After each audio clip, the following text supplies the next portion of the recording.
The attack began with the shrill of whistles that sent us doughboys scrambling from our trenches. The first to emerge were killed by German snipers. The rest of us streamed across no man's land through an eerie fog created by last night's bombardment.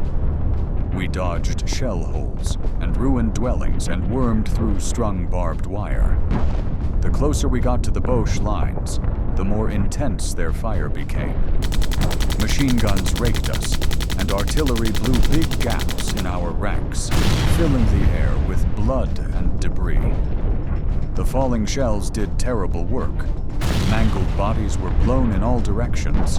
The shell holes were plastered with bloody bits of flesh. With so many corpses to feast upon, no wonder the rats got as huge as coons. At night, they carried off our rations and bags of ammo and grenades. They are building a rodent army that we loathe more than the Huns. A quarter of our regiment was shot to ribbons by the time we spied. The Jerrys dug in along the edge of the woods. Wearing helmets that covered their ears, they looked like miscreant football players huddled in the mud. Their gray uniforms were the color of that muck, making them more difficult targets. Firing madly with our .45 Colt pistols, we officers yelled until we were hoarse. Our soldiers fixed bayonets and followed us into the enemy trenches. We shot and stabbed and took no prisoners. The only good Boche is a dead one. After machine gunning 10 of my command, one coward laid down his empty weapon, raised his hands, and called "Kamerad." My reply was a bullet in his brain. I laughed when he died. As we entered the woods, 2 Hun planes swooped from the sky with guns blazing. They were fighters with Maltese crosses emblazoned on their wings. They barked trees over our heads but did no damage to us.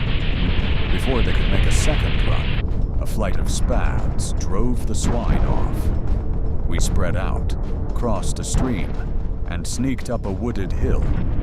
We immediately encountered a machine gun nest that raked the oaks and punched a line of bullets through the chests of 3 privates.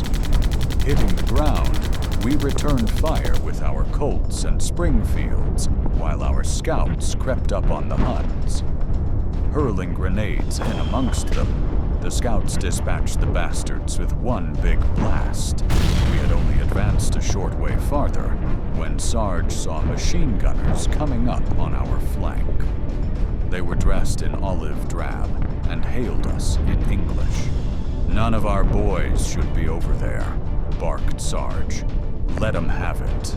We wheeled and pumped so many rounds into the intruders that they didn't have time to react. When we inspected their riddled bodies, we found disguised Huns.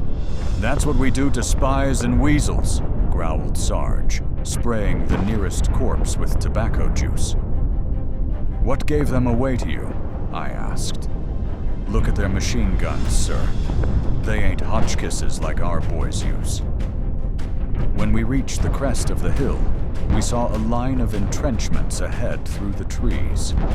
We heard German officers scream commands, and a horde of infantry spilled from their trenches to rush us. They outnumbered our unit at least 2 to 1, but we stopped them with our pinpoint shooting. While the Huns milled around, we flung the last of our pineapples into their midst. A pitcher at Dartmouth, I filled the strike zone with grenades until the shrieks of the enemy punctuated each explosion. I cheered when they broke and ran. As dusk fell over the forest, the Jerrys attacked us again. We bunched our machine guns in our center and our bars on both flanks. Our automatic weapons staggered them, and our counterattack broke their spirit. With our curses ringing in their ears, they retreated into the gloom. The night was short and long at the same time. With no blankets to cover us, we shivered in the mud, scratching at our cooties. Too wired to sleep, we kept our ears open. There was no way the sneaky Boche would creep up on us.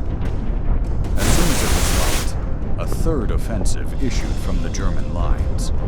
This time it was led by elite troops with flamethrowers. Instead of barbecuing us like they planned, our riflemen turned the fire on them. Shooting the gas tanks strapped to their backs, we cooked the Huns until their flesh sizzled. When their front rank was wrapped in an inferno, the rest turned and fled. It was then that our artillery dropped in on the party.